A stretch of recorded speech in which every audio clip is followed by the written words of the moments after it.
Circe warned him before he left. She had brought him back from the edge of the world, back from the land of the dead, and before she let him sail, she sat him down and told him exactly what was waiting on the way home. 3 horrors in a row. And she told him how to survive each one, and which one he could not survive at all. First, she said, you will hear the Sirens. They are 2 creatures who sit in a flowered meadow and sing. And their song is the most beautiful sound in the world, because it promises to tell you everything, all the secrets, all the wisdom, everything you have ever ached to know. And every sailor who hears it steers toward that voice, and their ships break on the rocks, and the meadow around the Sirens is white with the bones of the men who came before, their skin rotting in the sun. You must not listen, Circe said. Plug your men's ears with wax so they hear nothing. But you, Odysseus, you clever, restless man, you will want to hear it. So let them hear you. Have your crew tie you to the mast, and no matter how you scream, no matter how you beg, tell them to bind you tighter and keep rowing. Then she told him about the Strait. On one side, a cliff with a cave, and in the cave lives Scylla. 6 long necks, 6 heads, 3 rows of teeth in every mouth. She hangs above the water and snatches sailors off passing ships, 6 at a time, 1 for each head, and there is no fighting her. She is not mortal, you cannot win. On the other side of the same narrow strait is Charybdis, a whirlpool, a monstrous throat in the sea that swallows the whole ocean down 3 times a day and vomits it back up, and any ship caught in it is lost completely, crew and all. You must choose, Circe said, and here is the hard truth. Steer close to Scylla, because it is better to lose 6 men to her jaws than to lose every single man to the whirlpool. Do not slow down, do not stop to fight, just row and grieve and keep going. And then last she told him about an island, Thrinacia, where the sun god pastures his cattle, sleek and immortal, tended by his own daughters. Leave them alone, she said, this is the one that matters. If your men keep their hands off those cattle, you may all reach home. But if they touch even one, I promise you disaster. Your ship destroyed, your men dead, and you, if you live at all, coming home late and alone and broken. So he set sail, carrying all of it in his heart. The Sirens came first. As the ship drew near, the wind died and the sea went glassy still. Odysseus softened wax and stopped his men's ears, one by one, and had them lash him upright to the mast. And then the singing began. And it was everything Circe promised. The Sirens sang to him by name. They called him the glory of the Greeks and swore they would tell him all he longed to know. And Odysseus lost his mind with wanting it. He strained against the ropes. He shouted at his men to turn the ship, to set him free, his face twisted with need. But his men could hear nothing at all.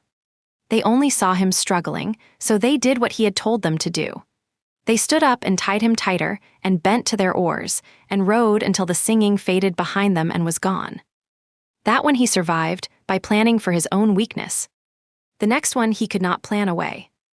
They came to the strait, and on one side the whirlpool Charybdis roared and churned, sucking the sea down into a black spinning pit, spraying froth to the top of the cliffs.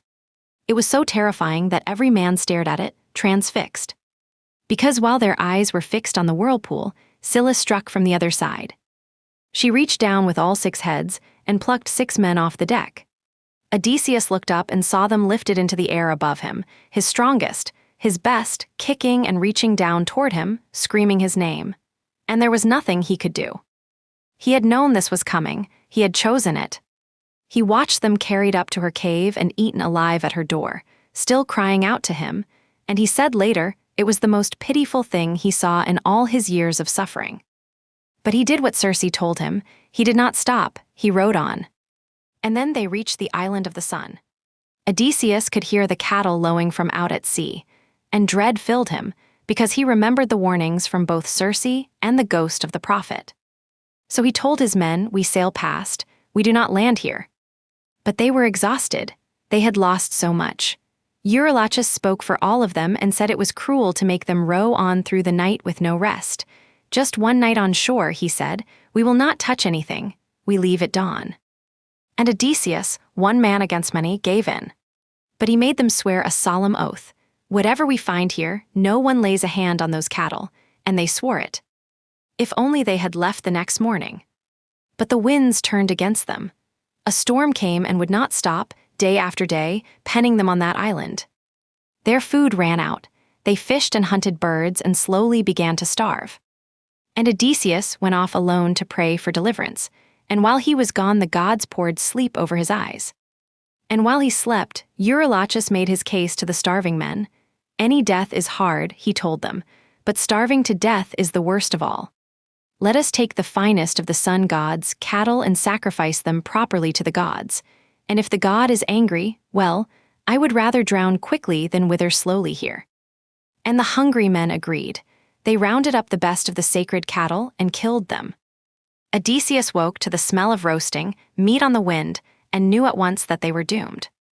He ran back, but it was far too late. The cattle were dead. And the gods sent signs so terrible that even now the men should have understood. The flayed hides began to crawl along the ground. The meat on the spits, raw and cooked alike, began to low, the sound of living cattle groaning from the meat itself. And still, for 6 days, the men feasted on the herd of the sun. Up in heaven the sun god raged and demanded justice from Zeus. "Punish them," he said, "or I will take my light down to shine only on the dead." And Zeus promised him he would strike their ship with a thunderbolt and shatter it on the open sea. On the 7th day the storm finally lifted, and the men boarded the ship and sailed away from the cursed island, glad to be gone.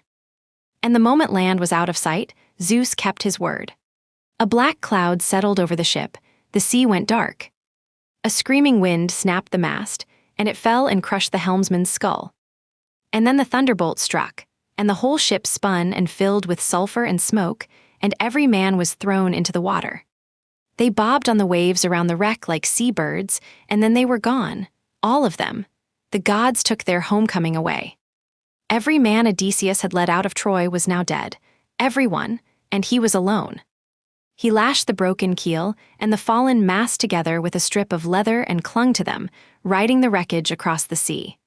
And the current carried him, of all places, straight back toward the whirlpool. All night he was swept backward, and at dawn he came again to Charybdis just as she swallowed the sea down. His raft went into the pit, but Odysseus leapt and caught the branches of a wild fig tree that grew over the water, and he hung there, clinging like a bat, unable to climb up and unable to touch down, waiting, just waiting, for the whirlpool to spit his timbers back up. And at last it did. The planks came floating up out of the churning water, and he let go and dropped down onto them and paddled away with his bare hands before Scylla could see him. For 9 more days, he drifted alone on the open sea. On the 10th night, the current washed him up on an island, and there a goddess found him, Calypso, beautiful and lonely, and she took him in. And that is where he stayed. 7 years, held by a goddess who loved him, on an island at the edge of the map, the sole survivor of everything, so far from home that home had become almost a rumor. And that, Odysseus said quietly, to the king and queen in their glittering hall, is my whole story. You already know the rest, how I washed up here on your shores, there is no use telling it twice. The tale was finished, the wandering was told, everyone in the hall sat in silence.